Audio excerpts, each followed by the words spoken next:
The restaurant was buzzing with clinking glasses, low jazz music, and the hum of laughter from nearby tables. I sat there in my emerald dress, heart pounding as my husband, Ethan Carter, reached across the table, his hand brushing mine. His smile was easy, confident, the kind of smile that made the world pause. "Happy anniversary, Claire," he said softly, lifting his champagne glass. I smiled back, warmth filling me, but before I could speak, he added something that froze. "Me? Did you like the jewelry I sent?" My breath hitched. For a moment, I thought I had misheard him. I blinked, scanning the table as if the gift would magically appear between the plates and candles. "Jewelry?" My voice cracked slightly. "What jewelry?" The smile vanished from his face, instantly replaced by something colder, sharper. Ethan turned his head slowly, his gaze locking on my family at the next table. My parents, my sister, and her smug husband, who had insisted on surprising us by crashing our anniversary dinner. My mom's fork clattered against her plate. My dad stiffened, his eyes darting away, but it was my sister Nicole who leaned back in her chair with that infuriating smirk she always wore when she thought she'd outplayed me. Ethan's tone dropped, dangerous and controlled. "Where is it?" Silence wrapped around the table like a noose. I swallowed hard, heat rising to my cheeks as my pulse thundered in my ears. My family knew something I didn't. That much was clear. Nicole crossed her legs slowly, twirling the yob stem of her wine glass. "Maybe it got lost in the mail," she said with mock sympathy, her voice dripping with sarcasm. "Things happen, right?" Ethan didn't even look at her. His eyes were still on my parents. My father cleared his throat, forcing a laugh that sounded brittle. "Ethan, son, you must be mistaken. Surely it was delivered somewhere else." "No." Ethan's voice cut through the air like a blade. "I had it sent here, directly. A diamond necklace worth more than the car you drove tonight." He leaned forward, his jaw tight, his hand clenching the edge of the table. "And I want to know why my wife is sitting here empty-handed." Felt sick, my stomach twisting into knots. My family had done questionable things before, greedy, selfish choices that always left me humiliated. But this? This was different. Nicole tilted her chin. "Maybe you shouldn't waste that kind of money on someone who doesn't even appreciate it." She cast me a cruel glance. "Claire's never been good at handling nice things." My chest tightened. That wasn't just a jab, it was an admission. She knew where the necklace went. "Nicole," I said, my voice trembling but sharp. "Did you take it?" Her smirk widened, but she didn't answer. Instead, she raised her glass, as if to toast her own audacity. Ethan's hand slammed against the table so hard the glasses rattled. The sound made half the restaurant turn to look. He didn't care. He leaned closer, his voice low and terrifyingly calm. "If you think you can steal from me and from my wife, you don't know who you're dealing with." For the first time, Nicole's smirk faltered. Her husband shifted uncomfortably in his chair, his hand brushing her arm in a silent plea for her to back down, but my parents stayed silent. Not a word of defense, not a whisper of shame. Just silence. And that silence broke something in me. I realized in that moment that I wasn't just a daughter or a sister. They had always seen me as their scapegoat, the one they could use, diminish, or betray without consequence. But tonight was different. Ethan wasn't going to let it slide. And for once, I didn't want to stay quiet either. I straightened my back, my voice cutting through the tension. "You didn't just steal from him, Nicole. You stole from me, on my anniversary. You tried to humiliate me in front of my husband, like you always do." "But tonight? You've gone too far." Nicole's face flushed red, but she still forced a laugh. "You're overreacting. He's being dramatic. It's just jewelry." Ethan's eyes flashed with fury. "It's not about the jewelry. It's about respect. And you clearly have none." The table was on fire now, eyes locked, breaths sharp, hearts pounding. My mom finally spoke, her voice quivering. "Ethan, please, let's not make a scene." But Ethan cut her off. "The scene's already here, and I promise you it won't end tonight." I sat there, heart hammering, torn between fear and relief. Fear of what this confrontation would unleash, and relief that, for the first time in my life, I wasn't facing my family's cruelty alone. This wasn't going to end with awkward apologies or whispered excuses. Not this time. And deep down, a part of me welcomed it. The restaurant air felt heavier, every eye on us as if the entire room was holding its breath. Nicole's smirk had faded, but her pride was too stubborn to back down. She leaned forward, her voice dripping venom. "Oh, come on, Claire. Don't act like you've never benefited from Ethan's money. Maybe I was just evening things out." Her words sliced through me, and the room tilted. My pulse raced in my ears. For years, she had stolen moments, attention, even affection. But this was a direct assault on my marriage, my dignity, my future. Ethan's chair screeched against the floor as he stood. The sudden movement jolted the table, sending silverware clattering. His towering frame loomed over Nicole and her husband. His tone was steady, but every syllable burned. "You think stealing from me is a game? You think humiliating Claire is some kind of sport?" He leaned closer, his eyes like steel. "You have no idea what line you just crossed." Nicole tried to laugh it off, but her hand trembled around the wine glass. Her husband, Daniel, shifted uncomfortably, his voice low. "Nicole, maybe we should just return it." Her head snapped toward him. "Return what?" she hissed, her eyes flashing. "Don't you dare make me look guilty." "Because you are guilty," I shot back, my voice louder than I intended. People were staring, whispering, but I didn't care. My body trembled with anger, but I refused to shrink back this time. "Admit it, Nicole. You took the necklace.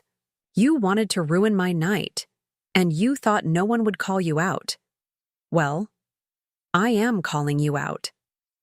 Nicole's face flushed deep crimson, her facade cracking. For once, she didn't have a quick, cruel comeback. My mother's voice quivered as she whispered, "Claire, lower your voice. This isn't the place." I turned to her, years of buried resentment spilling out. "Isn't the place? When has there ever been a place? Every time she's sabotaged me, you've said nothing. Every time she's humiliated me, you stayed silent. Tonight, she stole from my husband, and you're still defending her with your silence." My voice broke, my throat raw with fury. "So tell me, Mom, when do I get to matter?"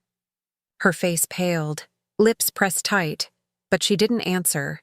Ethan's hand brushed my shoulder gently, steadying me. His voice was calm, but each word carried lethal precision. "Claire, you matter. To me. More than anything." He turned back, to Nicole, his expression hardening. "And anyone who tries to hurt you hurts me. That necklace wasn't just jewelry. It was a promise. And you tried to rob her of that." Nicole's eyes darted around the table, suddenly realizing she was cornered. The whispers from surrounding tables grew louder. She hated exposure more than anything, and Ethan was peeling back every layer of her arrogance in front of an audience. Finally, her voice cracked. "Fine, maybe I saw the box. Maybe I thought you wouldn't notice if—" "You thought wrong," Ethan snapped, his voice sharp enough to silence the entire restaurant. Daniel reached into his jacket, his face drained of color, and pulled out a velvet case. He set it on the table like it was burning his hand. "Here, take it. We don't want trouble." My stomach lurched. There it was, the diamond necklace Ethan had chosen for me. My fingers hovered above the box, trembling, but I didn't open it. Not yet, because this wasn't about the necklace anymore. It was about the years of being belittled, overlooked, erased. It was about my family always choosing Nicole's pride over my dignity. I looked at Nicole, her face pale and twisted in rage. For once, she wasn't the one in control. You tried to take this from me, I said softly, my hand resting on the box. But you can't take what really matters. You can't take my marriage. You can't take the respect I've earned. And after tonight, you won't take another ounce of my silence. Nicole opened her mouth, but Ethan cut in, his words final and unyielding. If you ever try anything like this again, I won't just take the necklace back. I'll take everything you think you have, because it's built on lies, manipulation, and theft. And I promise you, the world will know it. The weight of his voice was undeniable. Nicole's bravado shattered completely. She looked down, her knuckles white around her glass. For the first time in my life, she was speechless. The tension was suffocating, but inside me, something shifted. I felt taller, stronger. Years of swallowed pain and quiet endurance broke apart like chains falling from my shoulders. I finally had a voice, and tonight, it echoed. The waiter, unsure of what to do, approached hesitantly, offering dessert menus like a lifeline. The absurdity of it made me laugh, a sharp, bitter laugh that surprised even me. Ethan pulled me close, his voice low but firm. "We're leaving." I nodded, rising to my feet, my legs steady despite the storm inside me. As we walked past my family, I felt their eyes on me, heavy with guilt, shame, and resentment. But I didn't shrink this time. I didn't bow my head. I walked out with my husband's hand in mine and my dignity intact. But as the restaurant doors closed behind us, one truth settled in my chest like fire. This wasn't over. Not by a long shot. The cool night air hit my face as we stepped out of the restaurant, but it didn't calm the storm inside me. Ethan's grip on my hand was firm, grounding me, but my thoughts were spinning like a hurricane. My family's betrayal wasn't just about a necklace. It was years of patterns exploding all at once, and now the cracks couldn't be ignored. "Claire," Ethan said softly, pulling me close to him on the sidewalk. His eyes searched mine. "You know this isn't the end, right?" I swallowed, my throat tight. "I know. They won't stop. Nicole never stops. And my parents, they'll defend her until their last breath." His jaw tightened. "Not anymore. Not after tonight." I wanted to believe him, but the ache in my chest reminded me of every time I had walked away from their cruelty, trying to keep the peace. Except peace had never been real. It was submission. And I was done submitting. Slid into Ethan's car, silence stretching between us as he started the engine. City lights blurred past the window as we drove home, but all I could see was Nicole's smirk, the way it faltered when Ethan demanded answers. For the first time, she had been exposed. When we pulled into the driveway, I sat still, staring at the box in my lap. The necklace. The gift meant for me. My hands shook as I opened it. The diamonds sparkled under the streetlight, each stone catching fire, each one a reminder of what was almost stolen from me. Tears blurred my vision, but they weren't from weakness. They were from the surge of something I hadn't felt in years, strength. Ethan's voice was steady, cutting through my thoughts. "Claire, you've spent your whole life letting them walk over you. Tonight, you fought back, and I need you to understand something." He turned to me, his gaze fierce, protective. "I'll never let them do that to you again, but you have to decide if you'll let them stay in your life." His words pierced me, because I knew he was right. My family's love had always been conditional, twisted. They only reached out when they needed something, from money to validation.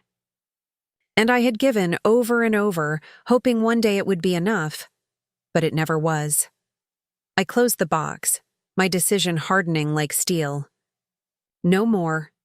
Ethan nodded, his jaw softening. "Then we handle this together. But Claire, When the truth comes out, they'll try to twist it. They'll play the victims. Are you ready for that? A hollow laugh escaped my lips.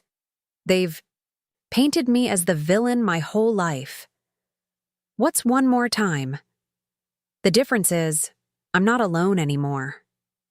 He reached across the console, brushing my hair back gently. You're not, and I'm going to make sure everyone sees the truth. That night, sleep was impossible. Every sound of the clock ticking, every flicker of light from passing cars outside, dragged me deeper into the weight of what had happened. I replayed the scene in the restaurant over and over. The gasps, the silence, Nicole's arrogance, my parents' refusal to defend me. And the more I replayed it, the clearer it became.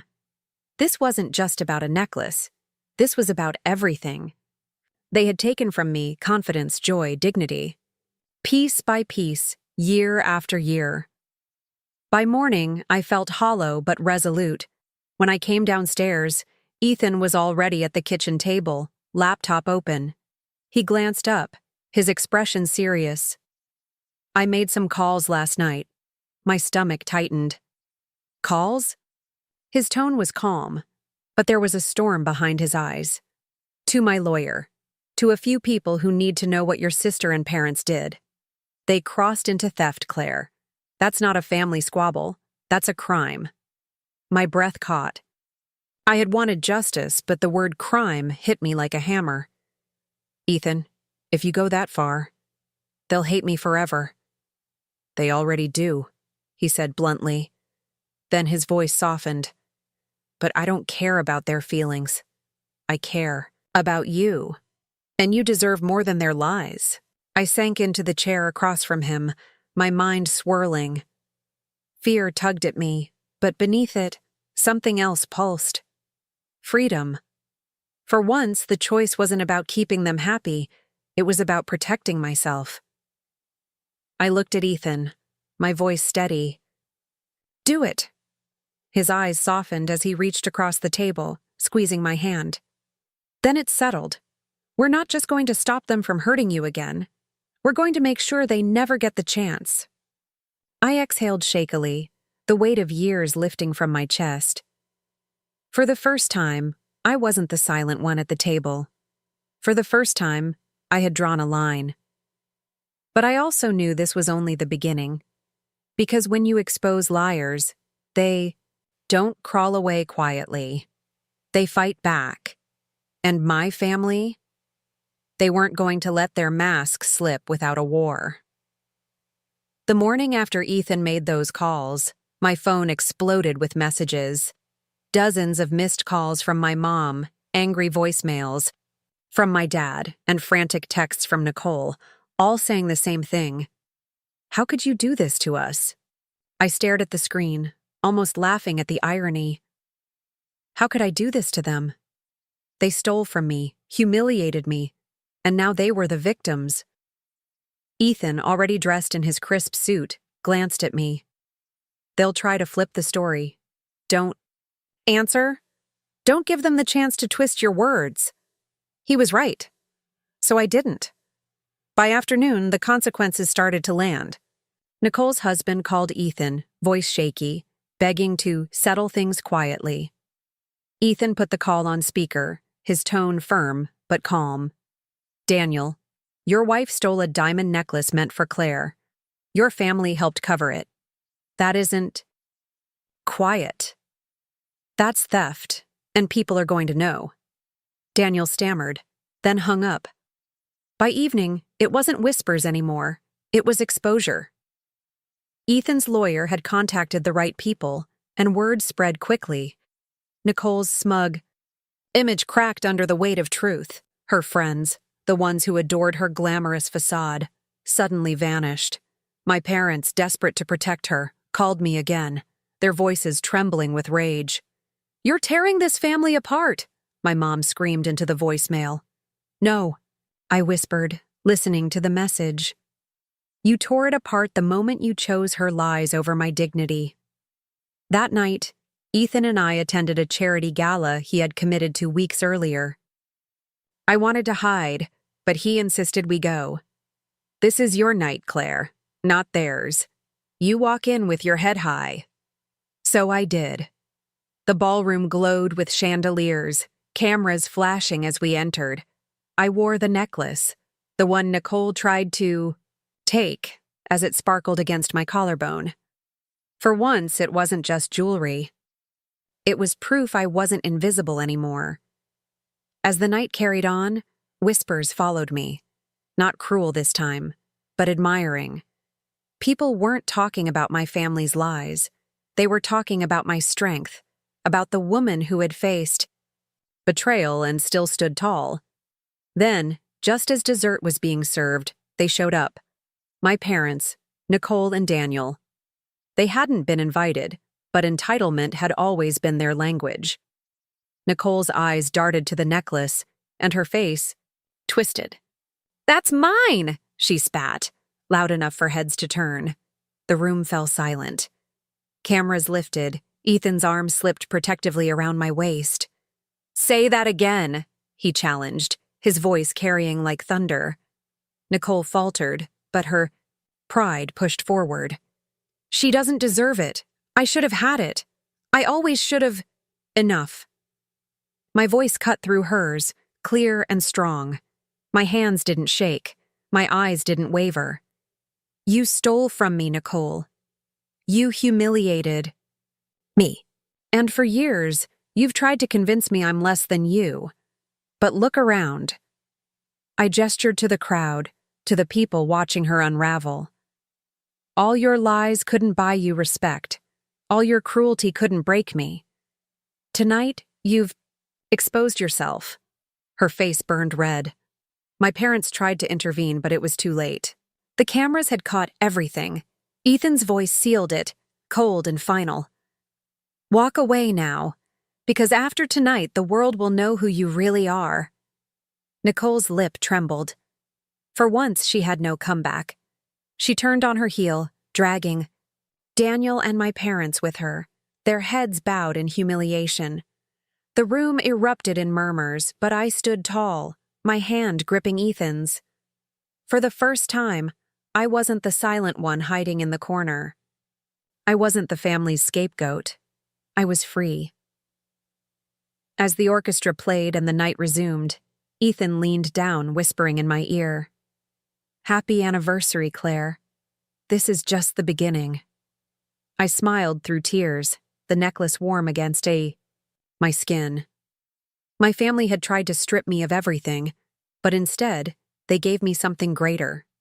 My voice, my dignity, and the strength to never bow again, and this time, I would never let it go.